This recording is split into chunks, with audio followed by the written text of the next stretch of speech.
Good morning students. आज हम लोग एक्सरसाइज 3.5 के क्वेश्चन नंबर 9 से स्टार्ट करेंगे।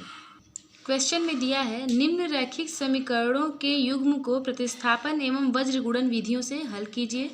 किस विधि को आप अधिक उपयुक्त मानते हैं? फर्स्ट पार्ट है, एक छात्रावास के मासिक व्यय का एक भाग नियत है तथा शेष इस पर निर्भर करता है कि छात्र ने कितने दिन भोजन लिया है।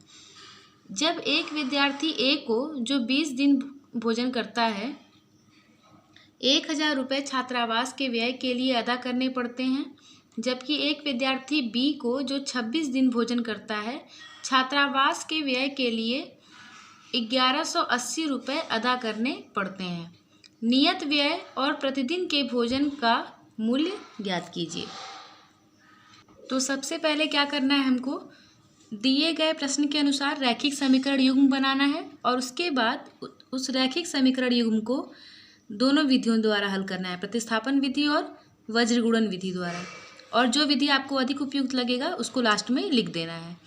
तो रैखिक समीकरण युग्म हम बना देंगे और आप लोगों को उसको दोनों विधियों द्वारा हल कर लेना है। देखिए, ये बिल्कुल उसी टाइप का क्वेश्चन है जैसे एक टैक्सी वाला आप लोगों को कराया गया था कि टैक्सी का नियत भाड़ा था कुछ और शेष भाड़ा किलोमीटर के हिसाब से था। उसी तरीके से छात्रावास के मासिक व्यय जो है, मासिक खर्चा जो है, उसका एक भाग फिक्स है, नियत है, और बाकी किस पर निर्भर करता है, जितने दिन विद्यार्थी भोजन करता है। तो देखिए, इसमें पूछा क्या है हमसे, नियत व्यय जो कि फिक्स चार्ज है वो पूछ रहा है, और प्रतिदिन के भोजन का मूल्य मतलब एक दिन के भोजन का मूल्य क्या है ये पूछ रहा है। तो जो पूछ रहा है उसको मान लेंगे जो नियत व्यय है मतलब जो फिक्स चार्ज है वो x रुपये है, और एक दिन के भोजन का मूल्य हम लोग मान लेंगे y रुपये है। तो हम लोगों ने मान लिया कि छात्रावास के मासिक व्यय का जो नियत भाग है वो x रुपये है और प्रतिदिन के भोजन का मूल्य y रुपये है, मतलब एक दिन के भोजन का मूल्य है y रुपये। अब प्रश्न में दिया है कि जो विद्यार्थी A है वो 20 दिन के भोजन के लिए कितना भुगतान करता है, 1000 रुपये। 20 दिन के भोजन के लिए जो भुगतान है वो 1000 रुपये है। मतलब क्या हुआ, ये जो भुगतान कर रहा है टोटल 1000 रुपये, इसमें क्या क्या सम्मिलित होगा, ये नियत भाग जो है, जो फिक्स चार्ज है वो सम्मिलित होगा यानी x, और वो कितने दिन भोजन कर रहा है उसका मूल्य सम्मिलित होगा। तो एक दिन के भोजन का मूल्य है y रुपये और वो कितने दिन भोजन करता है, 20 दिन। तो 20 दिन का कितना होगा, 20y। 20 में y का गुणा करेंगे तो कितना आएगा, 20y। जैसे एक दिन का भोजन का मूल्य यहाँ पे लिखा गया है y रुपये, तो अगर 3 दिन भोजन करता तो 3 से गुणा कर देते y में, 4 दिन भोजन करता तो 4 से गुणा कर देते y में। उसी तरीके से जो विद्यार्थी A है वो 20 दिन भोजन करता है, तो 20 दिन के भोजन का मूल्य क्या होगा, 20 का गुणा y में करेंगे तो मिलेगा 20y। तो ये नियत व्यय जो है उसमें ऐड हो जाएगा और ये टोटल मिला करके उसने कितना भुगतान किया है, 1000 रुपये। तो समीकरण बनेगा x + 20y = 1000। ये हो गया समीकरण 1। उसी तरीके से दिया है कि जो विद्यार्थी B है वो 26 दिन भोजन करता है और टोटल कितना भुगतान करता है, 1180 रुपये। तो इस भुगतान में क्या क्या सम्मिलित होगा, जो नियत व्यय है यानी जो फिक्स चार्ज है x रुपये, और प्लस 26 दिन के भोजन का मूल्य। तो एक दिन के भोजन का मूल्य है y रुपये, तो 26 दिन के भोजन का मूल्य कितना होगा, 26y, और इनका योग कितना होगा, टोटल वो कितना भुगतान कर रहा है, 1180। तो समीकरण बनेगा x + 26y = 1180। ये हो गया समीकरण 2। अब आप लोगों को समीकरण 1 और 2 को दो विधियों से सॉल्व करना है, प्रतिस्थापन विधि और वज्र गुणन विधि। ये काम आप स्वयं करेंगे और उसके बाद आप लोग x और y का मान निकाल लेंगे। जब आप लोग x और y का मान निकाल लेंगे तो मासिक व्यय का नियत भाग मिल जाएगा जो कि x के मान के बराबर होगा, और प्रतिदिन के भोजन का मूल्य भी मिल जाएगा जो कि y के मान के बराबर होगा। सेकंड है, एक भिन्न 1/3 हो जाती है जब उसके अंश से 1 घटाया जाता है, और वह 1/4 हो जाती है जब हर में 8 जोड़ दिया जाता है। वह भिन्न ज्ञात कीजिए। भिन्न वाला क्वेश्चन आप लोग को कराया जा चुका है पीछे, ऐसे ही आप लोग इसका समीकरण बना लेंगे, रैखिक समीकरण युग्म, और इसको आप लोग दोनों विधियों द्वारा हल कर लेंगे। थर्ड वाला, यश ने एक टेस्ट में 40 अंक अर्जित किए जब उसे प्रत्येक सही उत्तर पर 3 अंक मिले तथा अशुद्ध उत्तर पर 1 अंक की कटौती की गई। यदि उसे सही उत्तर पर 4 अंक मिलते तथा अशुद्ध उत्तर पर 2 अंक कटते तो यश 50 अंक अर्जित करता। टेस्ट में कितने प्रश्न थे? तो देखिए क्वेश्चन में क्या कहा जा रहा है कि यश को 40 नंबर मिला जबकि प्रत्येक सही उत्तर पर उसको 3 अंक मिलते थे और प्रत्येक गलत उत्तर पर 1 अंक कट जाते थे। और अगर उसको प्रत्येक सही उत्तर पर 4 अंक मिले होते और प्रत्येक गलत उत्तर पर 2 अंक कटते तो कितना नंबर मिलता उसको? 50 नंबर। तो पूछा जा रहा है कि टेस्ट में कितने प्रश्न थे। तो देखिए प्रश्न से स्पष्ट है कि टेस्ट में जितने भी प्रश्न थे उसमें से यश ने कुछ प्रश्न सही किए और कुछ प्रश्न उसने गलत किए। तो हम लोग क्या मानेंगे कि यश ने टेस्ट में x प्रश्न सही किए और y प्रश्न गलत किए। तो हम लोग लिखेंगे माना यश द्वारा सही हल किए गए प्रश्नों की संख्या कितनी है? x, मतलब x प्रश्न उसने सही हल किए तथा यश द्वारा गलत हल किए गए प्रश्नों की संख्या y। तो देखिए कुल प्रश्नों में से उसने x प्रश्न सही हल किए और y प्रश्न उसने गलत हल किए। तो कुल संख्या कितनी हो जाएगी प्रश्नों की? x plus Y. ये हो गया। अब 2 केस बनेगा। केस पहला ये होगा कि जब प्रत्येक सही हल पर उसको 3 अंक मिले और प्रत्येक गलत हल पर 1 अंक काटे गए, तब क्या परिणामी अंक यानी उसको कितना नंबर मिला? 40। तो देखिए x प्रश्न उसने सही हल किए और एक सही हल करने पर 3 अंक मिलते हैं। तो x प्रश्न सही हल करने पे कितने अंक मिलेंगे? तो 3 से x में गुणा करेंगे तो कितना आएगा? 3x। अब एक गलत हल करने पर 1 अंक कटते हैं और y प्रश्न उसने गलत हल किए तो कितना अंक कटेगा? 1 का गुणा y में करेंगे तो कितना होगा? y। मतलब इतना तो उसको सही प्रश्न हल करने पे मिले और इसमें से कटौती कितनी हो गई? मतलब माइनस कितना हो जाएगा? y। और ये किसके बराबर होगा? 40 के बराबर। तो समीकरण बनेगा 3x माइनस वाई बराबर 40। ये हो गया समीकरण 1।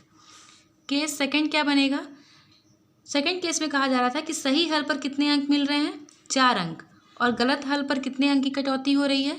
2 अंक। तब यश को कितना मिलता? 50 नंबर।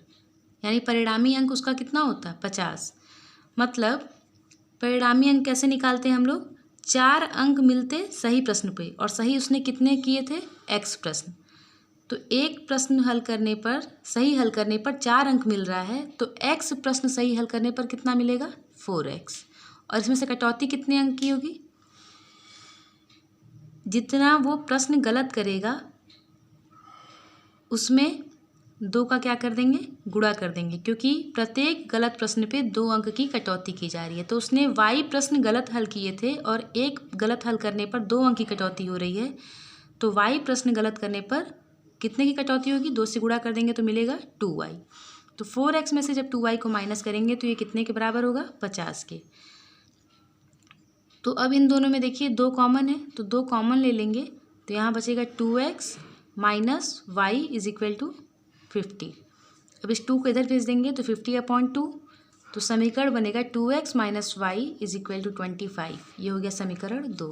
तो समीकरण 1 और समीकरण 2 मिल गया है। अब आप लोगों को इन दोनों समीकरणों को प्रतिस्थापन विधि और वज्र गुणन विधि द्वारा हल करना है और x और y का मान निकालना है।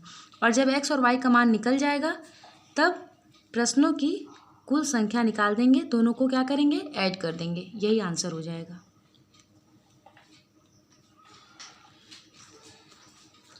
अब क्वेश्चन का 5th पार्ट है। एक आयत का क्षेत्रफल 9 वर्ग इकाई कम हो जाता है यदि उसकी लंबाई 5 इकाई कम कर दी जाती है और चौड़ाई 3 इकाई बढ़ा दी जाती है।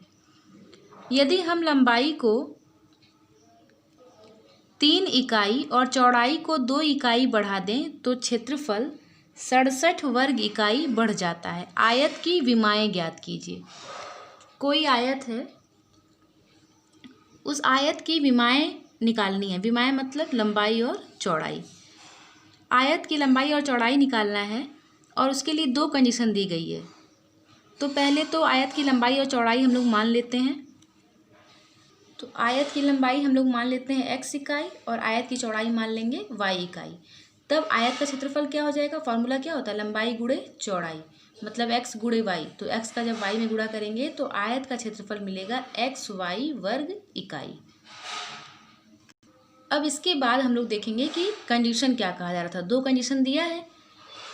तो केस फर्स्ट ये था कि जब आयत की लंबाई में 5 इकाई की कमी व चौड़ाई में 3 इकाई की वृद्धि की जाती है, तब जो क्षेत्रफल है नए आयत का, वो पुराने वाले आयत के क्षेत्रफल से 9 वर्ग मीटर कम हो जाता है। वर्ग मीटर नहीं, वर्ग इकाई, 9 वर्ग इकाई कम हो जाता है। तो देखिए, जब आयत की लंबाई में कितने की कमी की जा रही है, 5 इकाई की। पहले लंबाई कितनी हम लोग माने हैं, x। तो जब कमी करेंगे 5 इकाई की तो नई लंबाई क्या हो जाएगी, x माइनस 5 इकाई। और चौड़ाई में 3 इकाई की वृद्धि की जा रही है। पहले हम लोग चौड़ाई क्या माने थे, y इकाई, और जब 3 इकाई की वृद्धि कर देंगे तो y प्लस 3 इकाई हो जाएगी, जो कि नई चौड़ाई हो जाएगी। तो अब जो नया आयत मिला उसका क्षेत्रफल क्या होगा, नई लंबाई गुणे नई चौड़ाई, मतलब ये मिल जाएगा ब्रैकेट में x minus 5 into Y plus 3 वर्ग इकाई। अब प्रश्न के अनुसार ये कहा जा रहा था कि जो नए आयत का क्षेत्रफल है वो पुराने वाले आयत के क्षेत्रफल से 9 वर्ग मीटर कम हो जाता है। मतलब एक्स वाई में से 9 को हम क्या करेंगे, माइनस कर देंगे। अब इन दोनों को मल्टीप्लाई करेंगे। मल्टीप्लाई करके जब सॉल्व करेंगे तो एक इक्वेशन मिलेगा 3x minus 5y is equal to 6, जो कि होगा पहला इक्वेशन। अब केस 2 क्या कहा जा रहा था कि आयत की लंबाई में कितने इकाई की, 3 इकाई की, और चौड़ाई में 2 इकाई की वृद्धि की जाती है। तब जो क्षेत्रफल होता है आयत का वो पुराने आयत के क्षेत्रफल से 67 वर्ग इकाई अधिक हो जाता है। तो आयत की लंबाई में 3 इकाई की वृद्धि हो रही है, तो नई लंबाई क्या बन जाएगी केस सेकंड में, x प्लस 3। वृद्धि होगा तो प्लस हो जाएगा, कमी होगा तो माइनस हो जाएगा। चौड़ाई में 2 इकाई की वृद्धि हो रही है तो नई चौड़ाई हो जाएगी y प्लस 2 इकाई। अब जो आयत बन रहा है केस सेकंड में उसका क्षेत्रफल क्या हो जाएगा, इन दोनों का गुणनफल, ये हो गया। और ये जो क्षेत्रफल है वो पुराने वाले आयत के क्षेत्रफल से 67 वर्ग इकाई अधिक है, ऐसा प्रश्न में दिया गया है, प्रश्नानुसार। अब इसको जब हम लोग मल्टीप्लाई करके सॉल्व करेंगे तो इक्वेशन बनेगा 2x plus 3y is equal to 61। ये हो गया समीकरण 2। तो समीकरण 1 और समीकरण 2 मतलब रैखिक समीकरण युग्म आपको मिल गया। अब आपको इन दोनों समीकरणों को प्रतिस्थापन विधि और वज्र गुणन विधि द्वारा हल करके x और y का मान निकाल लेना है। तो जो x का मान होगा वो आयत की लंबाई हो जाएगी और जो y का मान होगा वो आयत की चौड़ाई हो जाएगी। यहीं पर आप लोगों का एक्सरसाइज 3.5 कंप्लीट होता है।